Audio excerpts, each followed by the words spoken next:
100 से 80% जो महिलाएं हैं, हम्म, जिन्होंने आम आदमी पार्टी को, पहले भी मैंने जिक्र किया कि आम आदमी पार्टी को अगर 100 महिलाओं ने 2020 में मत दिए थे, तो उनमें से इस बार बहुतायत में आम आदमी पार्टी के साथ ही वो खड़ी दिख रही है, उनके साथ, उनका ही साथ देते दिख रही है। ठीक है, 100 में से 80%, यानी 100 ने अगर दिया था वोट उस वक्त, तो उनमें से 80 महिलाएं आज भी आम आदमी पार्टी का समर्थक बनी हुई हैं।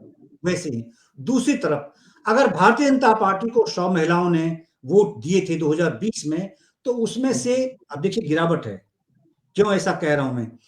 तो इसमें 100 में से 65% महिलाएं ही, जिसने 2020 में भाजपा को सपोर्ट किया था, उनमें से 65 महिलाएं ही इस बार भाजपा के साथ खड़ी दिख रही है।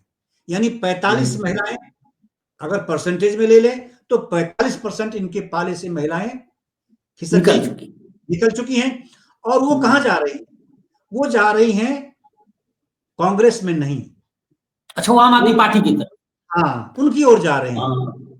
ठीक है, तो अब कुल मिला के गुना भाग अगर आप करेंगे, तो दर्शक अंदाजा इस बात का लगा सकते हैं क्या सही होने वाला, क्या होने वाला है। ठीक है, अब इनमें से 25% जो हैं, 25% बहुत कैटेगोरिकली उन्होंने परसेंटेज यूज किया है सी वोटर ने, कि जो भाजपा के पाले से 35 महिलाएं, 100 में से 35 महिलाएं निकल रही हैं उनको छोड़कर, उनमें से 25 महिलाएं हैं जो हैं वो आम आदमी पार्टी के पाले में जा रही हैं।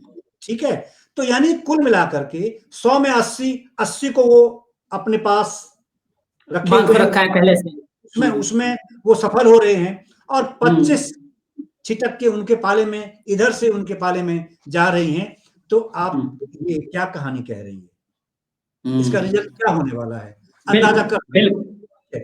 अब 2020 में कांग्रेस को वोट जिन महिलाओं ने जैसे किया था, वो सब के सब आम आदमी पार्टी के साथ, क्योंकि उनको तो मात्र 4% वोट मिले थे।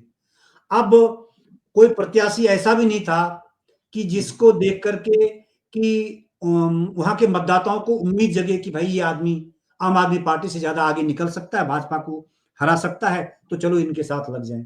वैसी कोई स्थिति दिल्ली में थी नहीं, तो इसीलिए उम्मीद की किरण उनमें अभी मतदाताओं को नहीं दिख रही है। इन कुछ जो ये सर्वे हैं, अलग अलग तरह की बातें करते हैं, कुछ विरोधाभासी बातें हैं, तो इनमें से औसतन अगर आप निकालेंगे तो आपको समझ में बात आ जाएगी आपके दर्शकों को कि क्या होने वाला है। अब आपने जो आप कल्याणकारी योजनाएं, जो फ्रीबीज की बात आप करते हैं, क्योंकि इन्होंने डिलीवर करने में अपना ट्रैक रिकॉर्ड बना लिया 10 साल में कि भाई लगभग, करके दिखाया। मैं ये नहीं कहता कि 100% हमें धरातल पर उतार दिया।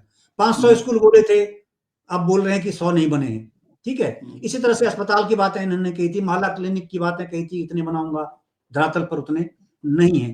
तो इसीलिए जो कुछ कहा जाता है उतना सब कुछ धरातल पर उतरता नहीं है, क्योंकि ये तो लड़ाई में, तू में लगातार 5 साल इन्होंने निकाल दिया, दिल्ली की जनता का समय इन्होंने बर्बाद किया है वहां की दृष्टि, विकास की दृष्टि से। तो लेकिन क्योंकि फिर भी ट्रैक रिकॉर्ड इन्होंने अपना अच्छा बना लिया है, इसीलिए लोग इनके साथ, महिलाएं इनके साथ रुकी हुई हैं। और मैंने पहले ही बोला कि जो महिला वोटर्स हैं 67 लाख के आसपास, वो तो अहम रोल अदा करने वाली हैं। अब उसमें से अगर आप इसको, अगर मैं कह रहा हूं कि अगर ये सर्वे ठीक है, मतलब थोड़ा 5-7% आप इधर उधर भी अगर आप कर दें इसको एक तरह से, तब भी आपको ऐसा लगेगा कि वहां जो महिलाएं हैं वो कहां जा रही हैं।